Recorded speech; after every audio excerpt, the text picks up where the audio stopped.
Hello, everybody. Welcome to today's webinar. Today, we're going to be talking about online evangelism, how to do evangelistic meetings in the age of social distancing. I'm Larry Witzel, founder and president of SermonView. I'm Vince Williams, vice president of marketing. We're planning on approximately a 40-minute presentation today with some time for questions at the end. We're going to start with a look at evangelism in 2020 and some interesting data. And we're going to answer the question, can and should we do evangelism this year? Then we're going to quickly look at the types of evangelism that work in an online environment. Then we'll work on the ingredients of effective evangelism. Evangelism can be an overwhelming thing in this online world, and what we want to look at is ways to break that down in bite-sized elements so that you guys can make easy decisions and figure out how you're going to proceed through the process. Then we're going to break those into some recipes so that you guys can look at a few examples and you can get an idea for what it would look like to put together a complete online evangelistic idea and how that can be supported. And then finally, we are going to break into some questions. So I want to start off by acknowledging that you're tired. Pastors today are exhausted. It's been a crazy 4 months. Pastors and church leaders have been scrambling just to meet the needs of members, just to keep the weekly worship service going. Churches, to a large degree, run on habit, and all of the habits have been broken. Everybody's habits got interrupted. There's no muscle memory on how to do a ministry on a week-to-week basis. So it just takes more effort to do what we did before. Pastors are tired, and I understand that. But this is a unique evangelistic moment in history.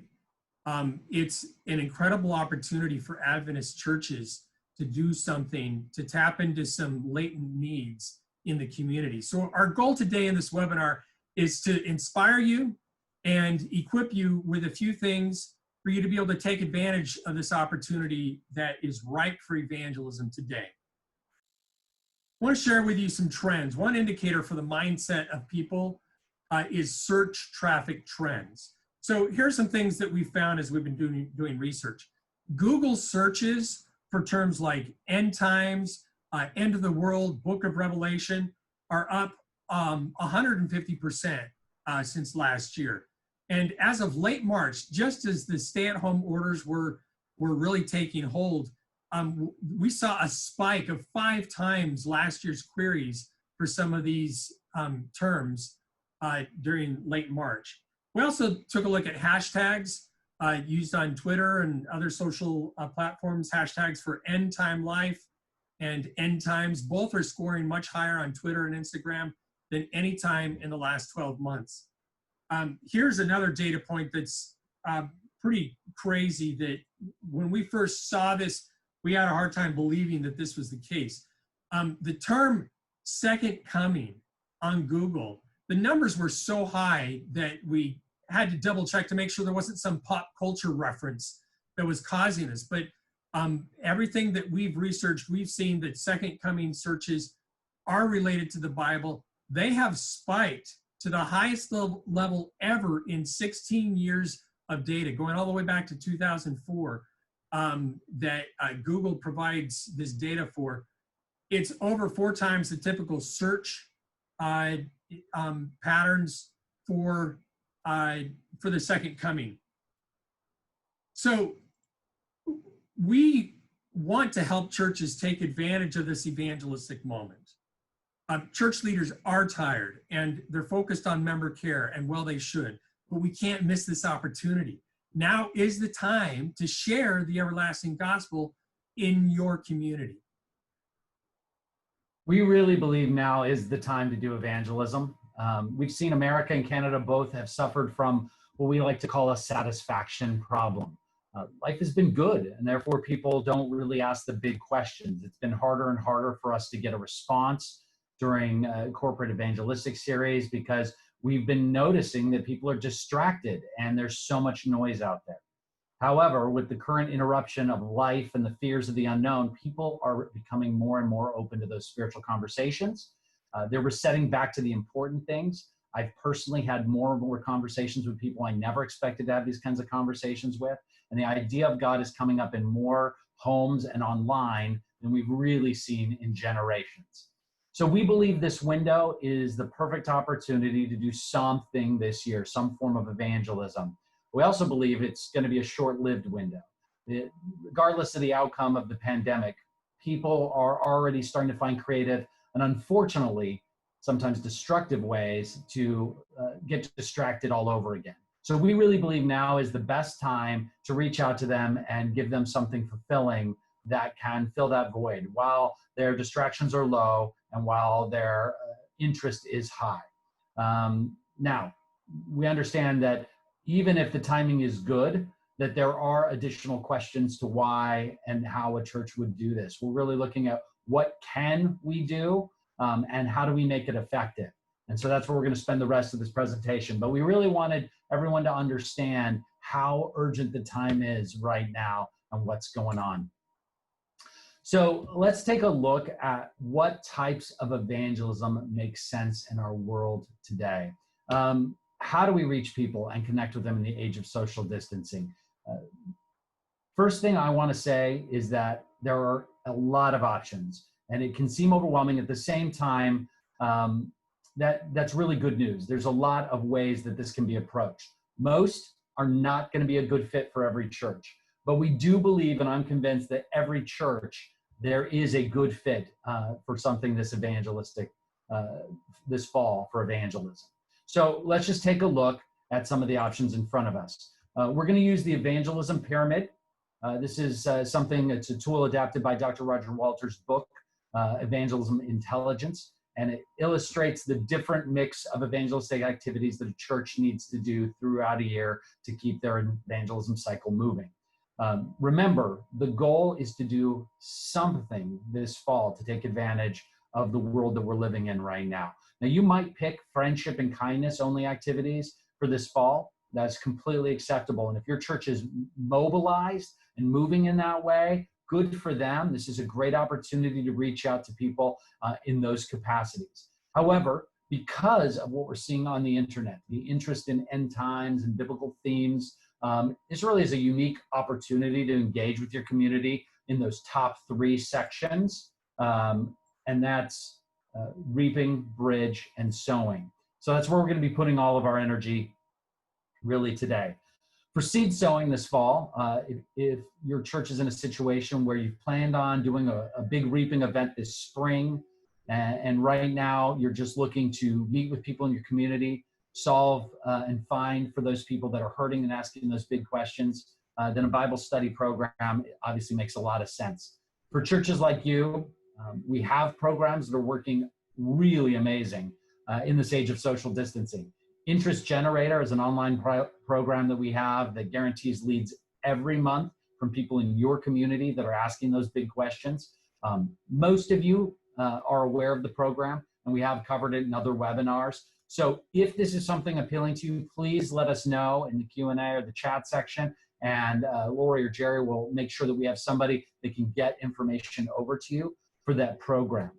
Most of what we're talking to people about right now is how do they use those top two layers. Bridge events, those are the short run events that you would do throughout the year to build interest in your community, and a full reaping series. And so we really want to try to go through those two items. What we've heard a lot is that the overall concept seems overwhelming. So we've broken this down into 7 ingredients of effective evangelism. We're going to use these ingredients for recipes a little bit later as we talk, but I want to show you how creating a plan for an online series is not as overwhelming as it first appears. We're going to break it down into these little pieces, and we're going to talk through solutions and options that your church has this fall. So the first ingredient we need to look at is really content. And this is the starting point for an evangelistic campaign, and it's going to help you really determine some of the delivery method, promotion, and really some of the answers to the other ingredients. So you want to start with what it is that you're delivering. All of the congruence for your for a healthy campaign, for a campaign that's built in a way that makes sense and drives people to participate, is driven from your choice of content. And here I actually think there's really good news, because there's a lot of ways that content can be delivered throughout online meetings. With live meetings, you knew what you were doing, you knew how you were doing it. But now we have different options. You can do a live feed, you can do a live meeting. You can use pre-recorded content that you've recorded yourself, or there's existing videos out there. There's a lot of content that you can use to do an online meeting in a way that you don't have to necessarily have your own stuff. But you can do it any of these ways, so there's a lot of flexibility there. If you are going to choose content or develop your own content, our recommendation is that it really has to match and be relevant with what's going on in the world.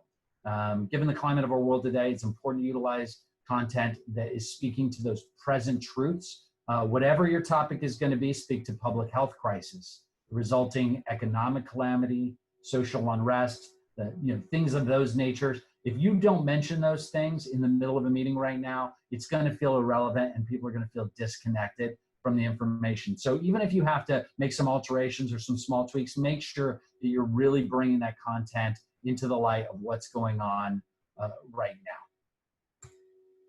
The second methodology ingredient is delivery method. And this is really, we get a lot of questions here. What platform should you use? What's the best practices for online meetings? I'm going to, as I mentioned before, provide some suggested recipes for everybody in just a little while, but I can tell you there are numerous solutions and each has its merits. Until we get to the recipes, here are a few things to keep in mind for this ingredient. There is no single solution. A lot of your decisions depend on your goal and your content. Each solution has various strengths. We've actually built a chart that's available online. And if you'd like to see this chart, you can go to evangelismmarketing.com and find it, or you can talk to our team while you're online and request the link and they'll get that over to you. We're comparing Zoom meetings, Zoom webinars, Facebook Live, and YouTube Live on this thing, and it's specifically for your use case in doing evangelism this fall. This is just an overview. It might seem a little much again, but it's a way to just break down what it is and what the options are, because each method is maybe more applicable for a specific need that you have through this process. All right, so stick with the major platforms is our number 2. Use bulletproof technology. There are a lot of platforms out there, and there's a lot going on right now because of all of the video usage happening. But if you don't stick with the majors, and in that case, we've really kind of highlighted Zoom, Facebook, and YouTube, or embedded players onto websites is another great option using Vimeo or YouTube, things like that. Then you really have the possibility of having a platform that's just not going to hold up if we really get a lot of people or might not meet all the needs that you have. So we really believe that you want to use one of the big technologies out there when you're looking. And that's going to refine your decision and cut down the overwhelmingness of all of the different options that are out there. The other thing is that I really like to talk about is being able to accept the limitations and use it as an opportunity. So if you can't offer chat on the platform that you have chosen, then mention in your meeting that people can request prayer online and give them a link to do so. That'll engage them in a second platform or a second way that they can connect with you guys. If you don't have small group sessions available because of the platform choice you made, let people know that you're going to have somebody contacting them about small group opportunities that happen after every nightly meeting. This way you have an excuse to contact people and communicate with them. And you're not letting that limitation hold you back, but you're just finding creative solutions to build that relationship. Remember, the big question here is, can we create engagement and can we really connect with people through online means? This is one of those opportunities to really create that connection by affording a second place that they can go or giving them an opportunity to speak with somebody on the phone. All right, the third ingredient that we're looking at is interactions. And interactions are part of any evangelistic effort, but it can be a little more difficult and important when you guys are looking at online. Interactions, of course, are the opportunity for that connection engagement we just talked about to galvanize a person to the meeting. This is really important for your online meetings because it's very easy for somebody to just close their laptop and walk away. It's a lot harder for somebody to get up and leave a meeting in the middle. the purpose of an evangelistic meeting is not just to share Bible truth. The whole purpose of bringing people through the doors of your church or conducting an online meeting like this is for guests to begin building relationships with members. And that's what this whole interaction component is. In normal circumstances, when you have a meeting, you've got people that are mingling. Maybe you have refreshments afterwards or meeting in the lobby and people are talking and getting to know each other. You have the idea of row hosts and that type of thing. The whole point, remember, the whole point of your meeting is to build relationships. So the interaction component here is crucial. So the first thing is you want to find ways to create connection. Just like Larry said, there's a number of opportunities, and this is probably just a place when you guys are sitting down talking through your evangelism this fall. This is one of the places you want to land and have a discussion and figure out what that looks like. For example, if you use a Zoom meeting platform as opposed to the webinar platform we're using now, you get face-to-face time with small groups. You can do breakout sessions, and that's a way to get people connected with leaders at a smaller group level and create those real connections. Another tip is to offer choices for engagement. Now, a good example of this, we worked with Chesapeake Conference. We did a big event online called Forecasting Hope, and it went really, really well. They had lots of views. Hundreds and hundreds of people stayed around. In fact, they extended the length of that meeting. And one of the things that they were able to do, they used an embedded website platform. So we just literally, people went to a website and they watched the video right there in the moment. And we wanted to figure out how people would interact or engage with that. So we created a couple of things. We created a sign up for prayer request. If you wanted to do a prayer request, you would just fill out a form and somebody would get back to you. If you were interested in a nightly giveaway, there was another place that you could leave information. And this process worked really well. But we added something. We added a simple checkbox to both of those that just said, if you would like someone to call you directly for prayer, or if you'd be interested in joining an online Bible study, check these boxes. People gave so much information and they signed and checked those boxes more often than I had even expected that they would. It was a great opportunity for interaction, and it's what we call permission-based marketing. They have asked you to call them. They have asked you to connect with them. And in an online environment, that is as good as it gets. So that's a great opportunity for you guys to think through some creative ways to look at interactions. Third, this one's a kind of an interesting statement, but the questions are for them and not for you. What I simply mean by that is that if you're gonna ask a question, remember to get that the information you need needs to be wrapped in something that's important to them. If you ask for an address because you want that information to mail them something in the future, you better be telling them what you're gonna mail them now, and it needs to be something that they're interested in. They'll give you the address, no problem, if you're offering a free book or making a suggestion like that. If you want their phone number, you need to tell them why they're gonna call. If you don't do that, it creates a lot of friction, which is a topic we cover a lot when we talk about these marketing concepts, but it creates a real challenge for you. And online, you don't wanna ask questions that people feel uncomfortable with, but if you give them a reason to give you the information, they'll gladly do it every time.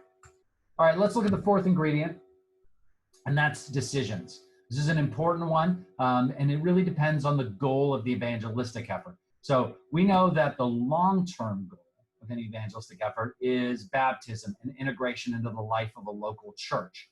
But that's not always the decision that we need to be talking about in a given moment.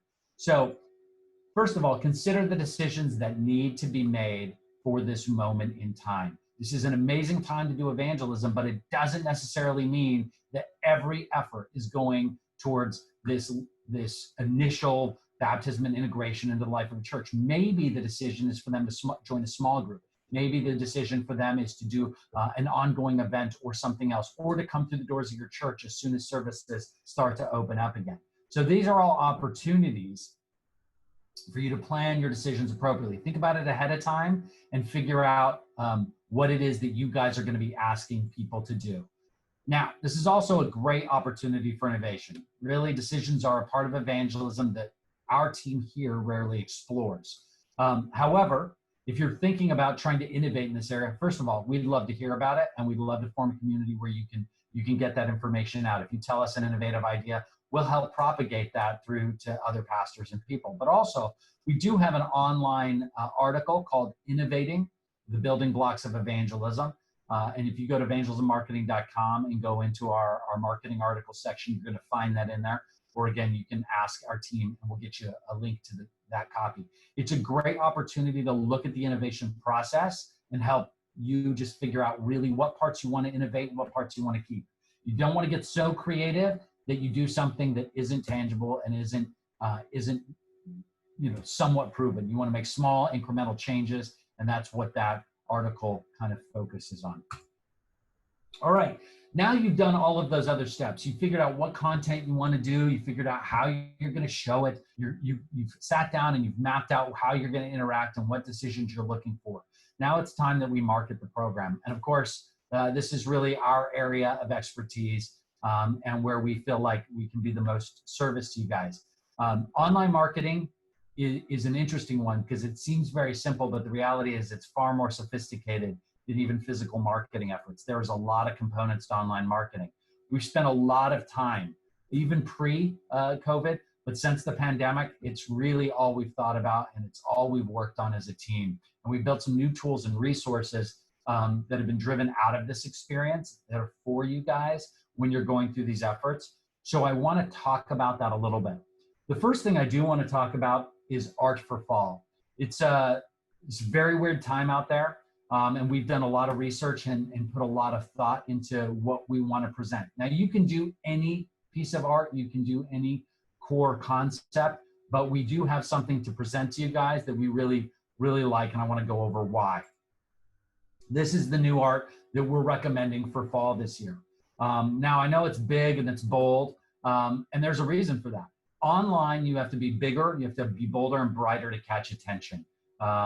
People basically respond to these bright colors online in a different way than they do in printed material. So it's very important that we maintain that styling in there. Where we put the images, how they all connect together, all of that was based on really strong data about how people view an image and what they do in an online environment. We also chose the title, The Signs of the Second Coming. Now, why? Because that's where the biggest uptick is. As Larry pointed out earlier, the data suggests that that term is the exact phrase that people are using to figure out what's going on in the world right now, and is it biblical, and how does it all connect? Why would we come up with a new title or a creative approach when we know how people are thinking and what they're doing? We can use that data to our advantage, and we can use that title to catch their attention. We also made sure to go at a very biblical look to this. That's intentional. For some of you who've worked with us in the past, you know we talk a lot about biblical curiosity as a style versus current events. Although there is some current events tonality to this, we really wanted to have sort of that epic biblical feel. And the reason for that is because of the uptick in those biblical questions. People are turning to the Bible for answers about what's going on now, and we don't have to circumvent that by just going with current events. We don't have to state the problem. People know the world is a mess. We have solutions in the Bible, and we're asking them to hear about them. There's a third thing that we took into account, and this one's really a big deal. We stayed away from certain looks and feels. We stayed away from current events imagery for some specific reasons, and also red, white, and blue. I want you guys to keep in mind whether you use this art or something else. This is an election year, and the noise that is about to ensue from all of the election marketing could be disruptive to a campaign this fall if you don't find a way to stay out of that lane. So we were very intentional to stay away from those colors and that sort of Americana or nationalist, anything that had that feel whatsoever. We wanted to get away from that. We know that's going to be utilized very heavily. So that's what promoted us kind of moving in this direction. And we really love this art. And we love your feedback. So if you guys have any feedback about this design or your thoughts on our approach, we would love to hear that from you guys. So remember, if you're going to do new art this fall, whether it's that piece or something else, stay biblical and avoid concepts that look like the news or look like politics. That's just going to get buried right now in the spending. We'll never outspend the political world. So what else have we done for you guys? We've improved our online registration system. Today, it's a lot more flexible and effective for this type of marketing. Website registration system now allows you to do SMS messaging for each night of your event. And what that means is every night of the event, somebody's going to get a message through email or text message, and it can be timed more appropriately for online meetings. In this case, maybe 15 minutes before the meeting, to remind them to log in with a link to do so right from that platform. And that'll happen every night of the meeting as you give us that information. So that way you're keeping people engaged throughout the entire process for the multi-night meeting, which is a different thing than the way it works in physical meetings. So this is really, really important. Our website also uses online language, so it's very clear that these are online meetings. And really, there's an ability for us to sort of flip the switch, as it were, to move from that physical meeting to that online meeting platform. So not only can we do that for you if you're already running an online meeting, but if you're planning a physical meeting this fall and something changes out there, it gives us an opportunity to change that messaging quickly and engage people to moving into an online environment for you. Our website pages are also more than mobile friendly. They're what we call mobile first. We make sure that they work very well. Mobile application typically is about 80% of views and about 80% of registrations. So you want to make sure that everything is hyper specific for mobile. Although I will tell you an interesting data point, because we are nerds for marketing around here. But since people have moved to working from home, desktop use has increased. And actually over the last month, registrations have increased to 75% of views again. So there's been this change back to a different world where people are actually looking at their computers instead of their phones again, because their computers are sitting at home, and that's where they're working from these days. So it's just an interesting little data point. So now we have SMS message alerts. We also connect with Interest Tracker, which we've done for a while. We'll talk a little more about that. And we have the new online meeting design set up so that it all makes sense for online meetings for you.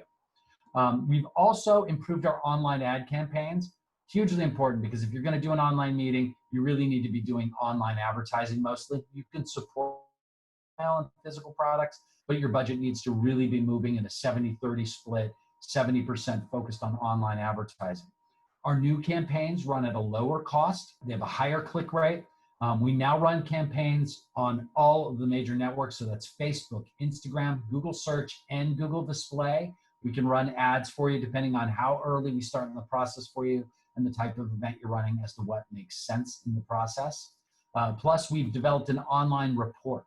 One of the things we've heard from you is that when we did online marketing, you weren't always getting the data that you wanted to see, and that's fair. So we've really worked hard, and we built an online report that you can use to see the numbers behind the program and allow you to give progress reports to your elders or people on your ministry team as to how this whole process is going. So now you're going to have access to how many people have registered, but you're also going to see how many people clicked, what they were clicking, and how your whole online program worked. We have marketing coordinators that can help you even kind of work through that information if that's something that we need to do to help explain that process for you guys.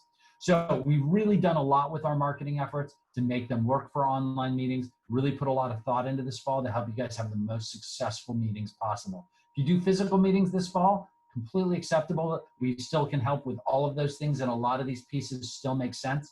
But if you need to switch to online last minute, or you're doing an online meeting, these techniques and these tools are really perfect for what you guys are trying to accomplish. All right, let's look at the next kind of biggest area that people have had questions about, and where we've made the biggest changes and we have the biggest announcements. That's attendance. We were already in the process of solving attendance issues for you guys in person. You know, there's a couple of other solutions out there. But when the world instantly went to an all online environment, attendance became a lot more complicated through the process. And we knew we had to create a flexible system so that you guys really could choose the content and delivery method that made sense for your church without having to really focus in on this issue. So we took a look at this, and we have some solutions. So again, the first thing we did is we made sure our online system completely integrates with your Interest Tracker account. Interest Tracker is an existing platform that we developed for you guys. It is 100% free to anybody, any church in the NAD. And you guys can use it to track online events, but you can also use it to track Bible study programs and really any interests that are leading up to your church. A cloud-based program like this is perfect for the environment where your people might be scattered to their homes and working on the same system from their own desktops or phones. So we have that all set up. All integration works great. Then we released Attendance Tracker. Attendance Tracker is a bolt-on to Interest Tracker and is a product that will at some time have a cost, but right now it is free through fall for anyone running a campaign with our team, and it works with online. We'll talk about that in a second. It's completely built on the Interest Tracker framework. So if you know Interest Tracker, Attendance Tracker just adds campaigns and nightly tracking of attendance through that process.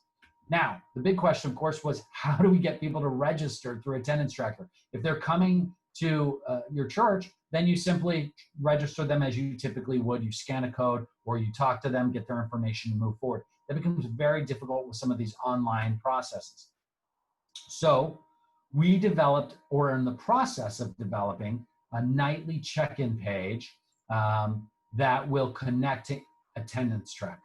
So this check-in page will give you a way to work with any delivery mechanism and still track attendance for your church through this process. Let me give you just a quick demo of how this is going to work.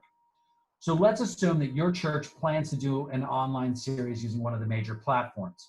So you could use Zoom, you could use Facebook Live, you could use YouTube Live, you're embedding to a website. There's a number of options. Every one of those is going to have its limitations. The issue is Facebook Live and YouTube don't give up personal data. Yeah, you can find out how many people watch, but the only way you're going to contact those people realistically is if you ask them to go fill out a form somewhere else, or if you try to understand the data or speak through YouTube or Facebook Live directly to those people, but you don't get the data that you're really wanting in the process. Zoom does offer registration, but unfortunately, and for some weird reason, they don't offer it available for recurring meetings. Recurring meetings are the best way to run your meetings for online multi-night meetings. So therefore, their registration platform won't really work for you. And on your website, there are limitations there as well. We tried to use a particular method with a streamed meeting. Everybody logged in at the same time. It had some issues, and it took the site down for a small amount of time. So we really had to figure out a system that was going to work. So here's what we did. So first, you work with our team at SermonView, and they give you a registration page where people go and register for the event from all of the advertising that we're doing across the online spectrum, and maybe some physical materials for you as well. As soon as they register, they get logged into Interest Tracker, and then an account is built for them. If they already have an account, it's noted that they've registered for this particular event. Then, on the night of the event, we send out an SMS link or email, and it sends them directly to a page that looks very much just like the registration page, so that's congruent. They understand it. They are comfortable with it. And we ask them for some basic information for check-in, name and email address. Once they give that basic information, it goes back to the Attendance Tracker or Interest Tracker and goes ahead and marks that night being checked in. This will happen for every night of the meeting, and it's a very comfortable process for people to check in every single night. It happens because that's the link that they're sent, and that's where they go to. Then our page redirects back to any system you had in place, your Zoom meeting, Facebook Live, YouTube, your site, whatever you want to do, it's all handled. And the whole time, it's going into Interest Tracker and Attendance Tracker so that your people can connect with that information. All right, let's move on to the seventh final ingredient real quick, and then we'll get out of these ingredients and move on to some other options for you guys. Let's talk about follow-up. Follow-up is the thing that comes after they've attended your meeting, obviously, and it's something that everybody should be thinking about, especially in an online environment. It's not nearly as organic as it might be in an in-person meeting. So have your follow-up planned ahead of your event. Super important, because you are gonna want to be mentioning that throughout the process. And that's the next tip right here, is to mention the follow-up a few times. People might not react well if at the very end you're like, and now we need you to go do this. But if you mention small groups a couple of times throughout the meeting, when you bring up at the end how we're gonna work with them and connect with them for small groups, they're gonna respond to that a lot more positively. Or whatever the next piece is. If you mention another event coming up in a month, you've at least set the stage for that, and it'll be easy to market to them. And then consider what communication methods you want to use for follow-up. You could be using an email campaign, you can use SMS, you can use a phone call. Remember two things. One, you have to have that data. So if those are the methods you want to use, make sure you've created interactive elements, we talked about that earlier, that you can do to acquire that phone number or whatever or their email address, whatever you need in the process. Make sure you're getting that information and that you've done that in an organic way. Better yet, if you can create a way for them to request that you communicate with them, it's even going to be a smoother process. You're going to have people waiting to hear from you throughout. Larry, is there anything else you want to cover in the ingredients before I go to the next piece here? No, the one thing I did want to mention is that this integration between the pre-registration system and interest tracker and attendance tracker and the SMS messaging system and all that, we are going to be doing a webinar in 3 or 4 weeks, specifically talking about that technology and going over how to use it, how it works, what does it look like from the interest perspective, what does it look like from your perspective, just to try to simplify the process for you guys. So we are going to be doing a technology webinar on SermonView technology in 3 or 4 weeks. Perfect. So keep your eyes out for that, and we'll be able to go over that in more detail and show you really how effective that's going to be for the fall evangelistic season. All right, well then let's just dig into the idea of recipes. We're only going to do a couple here really quick, and these are just showing you how we would mix the key ingredients together that we just covered to plan for an online event. Really what we're trying to do here again is cut down what feels like you could go in any direction. Since we've all moved online, there's really been this feeling that you can do anything, which means you don't do anything because it's paralyzing. What we're trying to do is break down these ingredients in a way that gives you some simple ideas. So we're going to go over 2 now, but we are going to be talking about more of these in the future through different methods, which we'll talk about in a minute. But be looking for those as a way to really break down in more detail. I'm going to go through these very quickly, but there'll be more detail in our actual recipes online as those start to come out. So let's just take a look at if you decided you wanted to do a reaping event with video content. So let's look at what that looks like. The first ingredient, of course, is the content. In this case, this recipe includes using Forecasting Hope. That is a pre-recorded series that we've been graciously given by Chesapeake Conference that has David Kleindance, was done recently, talks about present truths, and all of those videos are available. They are refactoring them a little bit so that they're even better for you guys online. But there is plenty of this pre-recorded content out there. And so if you don't have the technology, this is a good recipe for you. If you don't want to do a live event and have your own camera work and have a good AV team, then this might be a recipe that really makes sense for your church and the time and environment that it's in. And we'll talk more about content, where you can get it here just in a little bit. But let's just know that it exists and Forecasting Hope is available to you. So what method did I use? Well, for delivery, I went with Zoom meetings, not webinars like this, but a Zoom meeting. And the reason I did that was because for me, I really want this to be about connection. And I really wanted to use some of the technology that the Zoom meeting offers. There's a more face-to-face environment. And I like that because I think that that's going to build more connection as we move forward and starts to move people towards small groups, which is really my goal for this particular recipe. Interactions. We're going to use the breakout sessions. That's one of the reasons I went with Zoom. For the Zoom meeting, they offer breakout sessions. Keep in mind, if you're using all of our technology for registration, you can preload all of those email addresses in. You can build the breakout rooms ahead of time. You can name them. You can set them up easily with 1 to 2 leaders per room. And that allows you to create environments where you know that you have someone trusted in there that can really go over questions or walk through a study, post the video, or however you want to engage with that. For decisions, I'm going to let our team handle those in the small group sessions.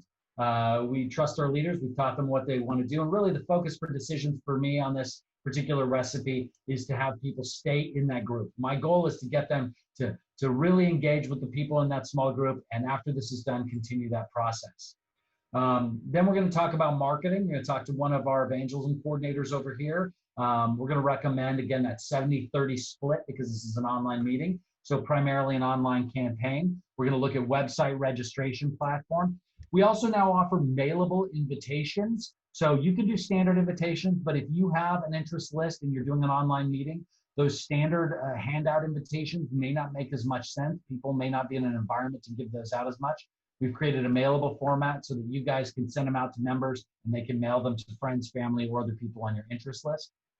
Outdoor banners, still recommend those. A lot of people driving in cars, and you can build a lot of interest as people are passing by, especially now that a lot of advertising has been cut down in some ways. It's really an opportunity for people to sort of drive by and see this and connect it to the online campaign.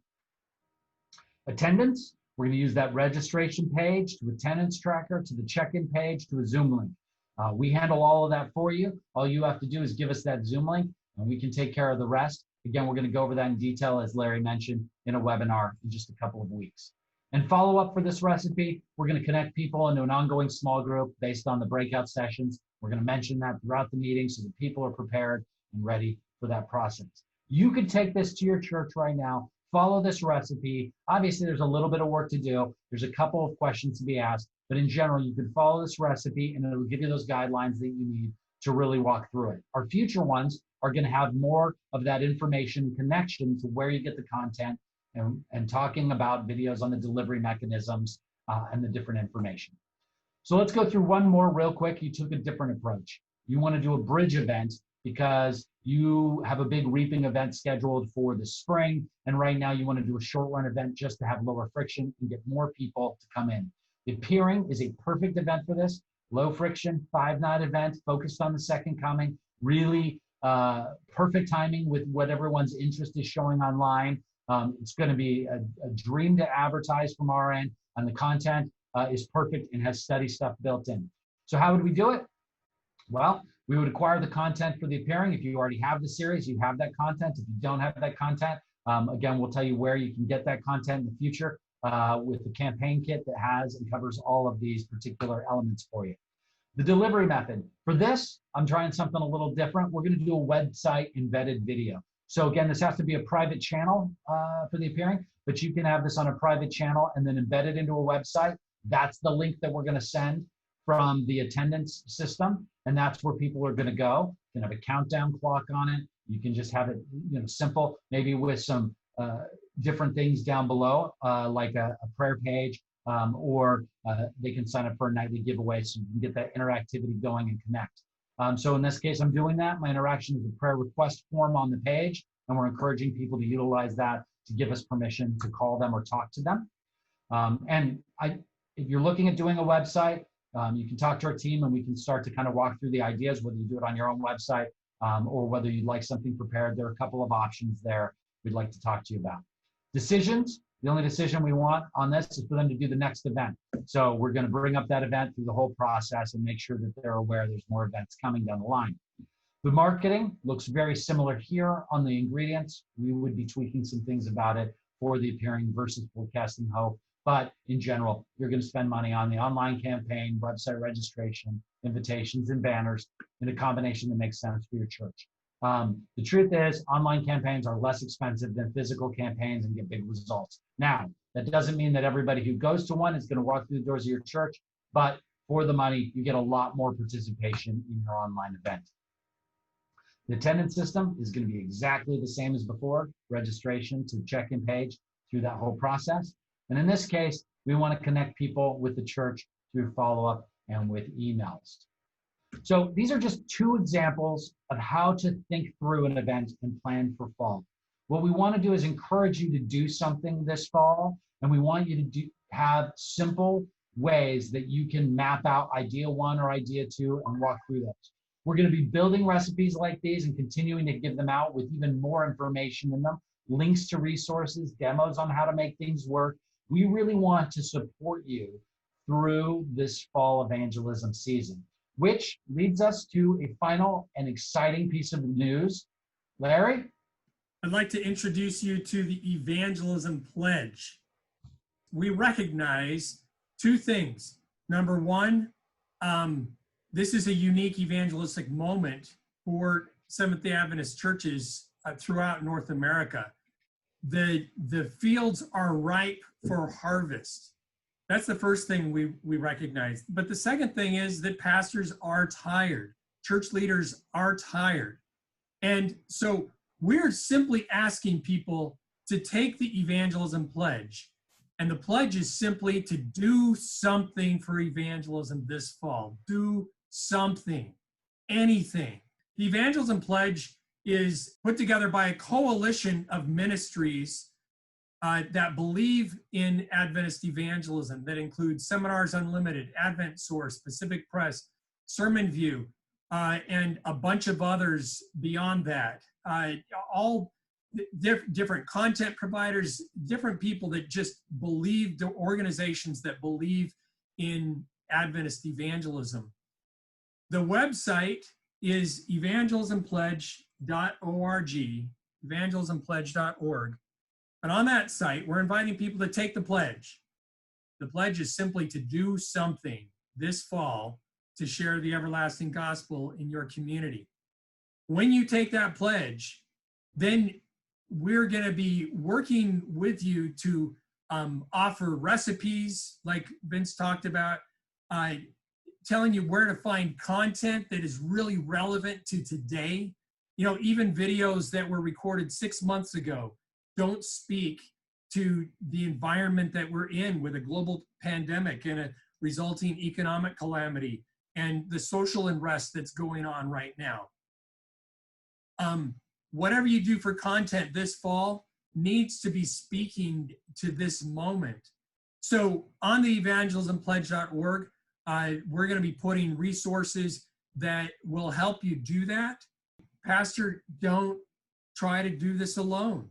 You have a team in your church, and this is a way to inspire and mobilize your church leadership, your evangelism coordinator, your elders, the people who believe in Adventist evangelism, in getting out there and sharing. There are people in your church that if you invite them to take the pledge, they'll take it.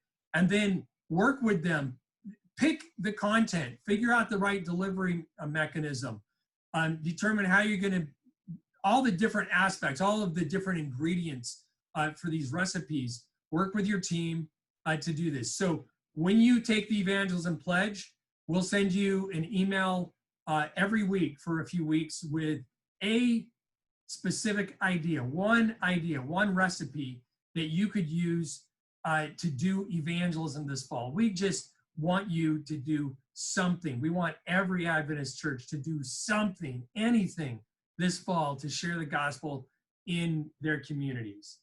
So that's the Evangelism Pledge, and we are launching that this morning, right now. It's available for you to go take the pledge. Please do that and decide what you're going to be doing for this fall. Yeah, this is it's a really exciting opportunity to have one place to support all of you with that information, that content, and with the kinds of questions that we're getting on a regular basis. So please go and sign up for that. And speaking of questions, let's move over to some questions that we're getting, and then we'll let you guys go ahead and get on with your day. So I have a couple questions here that are showing up. Vince, I want to start with one from Andrew Spooner. The question is, do you have a series of presentations that you would recommend that is the most effective? Here's the thing with content. I just mentioned this. It needs to be very relevant to today. And that means if you're taking existing content, whether it's something like New Beginnings or the series from Advent Source, the Revelation series available on Advent Source, or whatever it is, the new VOP series, you're going to need to tweak it. You're going to need to make some changes to it to speak to the moment that we're in. So you could take a lot of different core content that's going to be good, that good Daniel 2 presentations and other, core Adventist evangelistic presentations, but you're going to need to make modifications to those to speak to those today. Similar question here from Caroline. Could you address the best types of evangelism for small churches of 50 or less? So, it really depends on who that 50 or less is. But let's just assume that that's not made up of a large group of very tech-savvy people and you guys are passionate about evangelism, but you're just concerned with online meetings. We hear a lot of that right now. So obviously, right off the bat, I would suggest that you don't do a live environment meeting where you guys are recording it or anything of that nature. That's going to be a bad fit. So the content really becomes the driver for that. So there are online videos that you guys can share. When you look at platforms for that, I'm going to lean back into that Zoom meeting for a smaller church environment. I think that's a really good way to create connection. The advantage of a church that's smaller, has 50 or less people, is that it's a very relational environment, and you want to welcome people into that. And people right now are really hungry for relationship. So I would take advantage of that perspective and have people running something similar to this. This is a webinar through Zoom, not a meeting. But similarly, the difference would be everybody would be able to see each other, and you can mute them, you can control those conversations. So there are a lot of articles out there about how to put together a Zoom meeting. We're putting together our own as well throughout the process. And if you sign up for the Evangelism Pledge, it will let you know that. As far as content goes, it really depends on what your goals are. You guys could step all the way back to just engaging with your community through a Bible study program. And that would be absolutely appropriate if you had some great volunteers that wanted to connect with people and do private Zoom meetings one-on-one. A lot of people who aren't tech savvy right now feel very comfortable with Zoom just because we've had to live in a Zoom world for the last 4 to 5 months. And so if that's the situation for you, then you can have a couple members who would set up times for Zoom meetings off of Bible study requests that we would do. Or you can send people directly to Bible study requests. You can do mailed cards, but I do like the idea of creating engagement and connection. Also, any of the bridge events for a short run series is just a test to see how comfortable it is for your church. Making it through a 3 to 5 night event is a lot maybe less intimidating than trying to go through a 23 night event. And so it's a good opportunity for you to start there and really engage your community there. Plus, they're very low friction. You get high attendance numbers from people in your community for those with just very reasonable budgets. So that's probably what I would recommend for a small church. If I was in a church of 50 or less, that's what I would be directing people to be doing. Peter asked if SermonView is looking at hosting a series like Net 98 with a featured speaker. You know what? We actually had many long conversations about that in the last month. Trying to put something together that just makes it really easy for a church to do something. In this environment, we decided, first of all, we don't have enough time to put it together for this fall.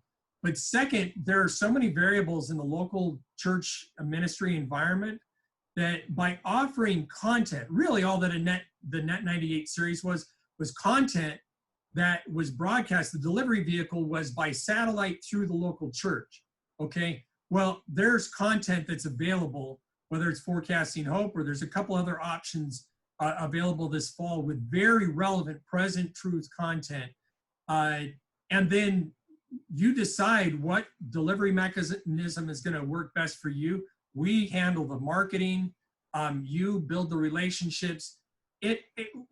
We looked at what if we offered something for everybody to do, but in the end, what we wanted to do was create these recipes for churches to simply and easily be able to do their own net-like event in their church. So that's where the Evangelism Pledge comes from, and the idea of the content that's going to be available there and looking at options for content and delivery vehicles and that type of thing. We're going to be communicating through the Evangelism Pledge on how to do this as simply as possible. And if anything occurs, so we're having creative meetings all the time. I'm talking to a number of conferences. We are not a content creator. We are a content aggregator, or at least on the Evangelism Pledge site, that's one of the benefits to that site. So as new content and ideas arise, we are going to be keeping everyone up to date on those ideas. We have the technology on our side to support an idea like that, but we don't have the specific content or some of those mechanisms in place. So If somebody is looking to do something live and wants to invite the rest of North American Division to be involved, we encourage that. It's an opportunity for everyone to get involved, and we would be glad to work with that. So we're talking to people. If you know of anybody, let us know. Sam asked, are there Adventist call centers that our local churches would be able to work with for follow-ups on our behalf for free or low cost? I don't think that that's the right answer. You want your members engaging with these interests. You want to be building relationships between your members and people in the community that have expressed an interest. This is not something that you can outsource, because in the end, your goal is for someone to become a baptized member of the Seventh-day Adventist Church and actively engaged in ministry in that local church. Active engagement in ministry requires relationships with other members. So that whole process is going to be easier and better if your members are involved with that in the first place. So we have seen organizations that try to do this, where a church hires them, they spend money, the organization does a presentation, they have Bible workers working with the leads, and in the end, they hand off baptismal candidates to the local church. But your retention is going to be terrible in that case, because they don't have any relationship in that local church. So it's really important that you use something like Interest Tracker, where you can assign interests to your members, where each member has 3 or 4 people that they're connecting with on a regular basis. They're tracking that. It goes into the database. They can see when the last interaction was. You want your local members involved in doing this. This is not something that you can outsource. I want to answer Sean's question here. Is the fall going to be too late for maximum reach if we are competing with an election and people already socially tiring of all the COVID and riots and economic noise? First of all, too late. If you can do something sooner than later, all the better. And in fact, these recipes are making it so you could do something. You could put something in place and be having a bridge event or an online meeting of some sort by the end of August. We still have the natural rhythm of the school year, though. And I think you're going to have better success if you do something mid-September at the earliest. But in terms of competing with the noise, your meetings can be a refuge from that noise. If you are offering something related to Bible prophecy to people who have an interest in that, they're going to get the message. They're going to be receptive to that. And your meetings have the potential to be an oasis from all of the noise going on in there. So do you want to be starting meetings the first week in November? No, you probably want to be doing something before then. But again, that's just the natural season of the calendar where you need to be done by Thanksgiving anyway. So you want to be starting by the end of October at the latest. You are going to be competing with election traffic, but I think that people you are trying to reach, the people who have an interest in this, are going to get your message even through that noise. And we've put a lot of energy and thought into how to handle this. We have been through election cycles before as a marketing team to help you guys with your evangelism, and we've seen some of the pitfalls and some of the ways to solve against that. Now, admittedly, this year is going to be very noisy in that regard, and with COVID, that's an extra line. I think for us, the balance to that is that all of that is also creating this moment in time where people want to engage. And as you look at risk to reward on that, I just can't imagine that we wouldn't want to take advantage of the people's openness to the subject, even if it means that we might be combating a little bit of noise. I understand the hesitation, but as we've looked at it, it really is the right thing. And if you're not ready to do a big full series, that's fine. There are other methods to get in there and kind of personalize that a little bit more with Bible studies or maybe a small bridge event that could do, still get you momentum through this time and not allow people to be hanging. Because if they if they're not engaging with you, then they're engaging with this other content because that's the only thing that's out there. And they're living in a world right now of anxiety and frustrations. And this is an opportunity to really share a message of hope in the middle of all that. So I think the timing potentially could be huge and absolutely life-changing. I do want to answer one of the questions here. What is the advantage of doing a live event like Hope Awakens on a small scale versus a pre-recorded event? So it's kind of two different questions a little bit. Let me see if I understand that correctly, Travis. So a live event, when you say like Hope Awakens, live events can be great. If you're running one, then just make sure that you have the pieces in place. And in fact, we have a video online from a gentleman who did it in our area here, Michael Morehouse. They did a live event. It was very successful, and they were really happy with the results. We have a webinar on that on our website on evangelismmarketing.com, or you can see that as well if you go take the Evangelism Pledge amongst some of those resources. But when you look at something like Hope Awakens, the only challenge that I would say with that is that I like the idea of you personally being able to connect at the local church level. I understand the benefit of this aggregated national campaign level stuff. There are some benefits, but my hope and interest in this season of evangelism is that you're building real, genuine relationships with people in your communities. And if that gets interrupted because of scale, that's a problem. So for me, running a more localized event, but using pre-recorded content or any other kind of content, as long as you guys are engaging. That means right after the content, you're having a Bible study with them. Or right after the content, you guys move into a Zoom meeting. You don't have to use the same platform for the whole thing. You could invite everybody to a Facebook Live and then afterward tell them you're going to send them an email with the link specifically for them to join their local Zoom meeting and have conversations. You can blend some ideas together and get creative. But if you're not getting who's there, who's attending in fairly real-time numbers, then you're probably missing the opportunity to have the kind of impact. And hopefully you're using that information in a way to engage with these people quickly after as well. In terms of live versus pre-recorded, again, the pre-recorded gives you less opportunity for technical glitches, which there's always going to be technical glitches, especially with the technology.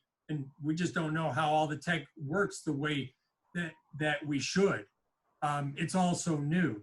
But live gives you an opportunity to address today's headlines in a way that pre-recorded can't. But you can balance, Travis came back and said, yes, that was what he was interested in, was local live. So I will say this, when we did Forecasting Hope with Chesapeake, and again, I looked at that because there were some really great results there. They started doing that program as a full live program, but there were a lot of complications in there at different levels. They had an amazing team, and yet there were still a couple of hiccups. If you do a slightly pre-record it the day before. That way the content is relevant, on task, but you've potentially stopped any of the challenges with just a particular signal at that given moment, or a mic going out or something like that. So that's an option for you as well. And if you want to find out more about how to do that, that's one of the things we'll try to be posting about on Evangelism Pledge. So, all right, as we wrap up, let's just talk real quickly about next steps. Go to the evangelismpledge.org, take the pledge, take a look at the resources that are available there. Keep a watch out for information about the technology webinar that we're going to be doing in 3 weeks. And if you know what you're going to be doing for fall evangelism, if you have already made the decision that you're going to do something, if we can help you with the marketing, we'd love an opportunity to have that conversation with you. Go to evangelismmarketing.com. There's a phone number there. Give us a call, send us an email, whatever we can do to support you.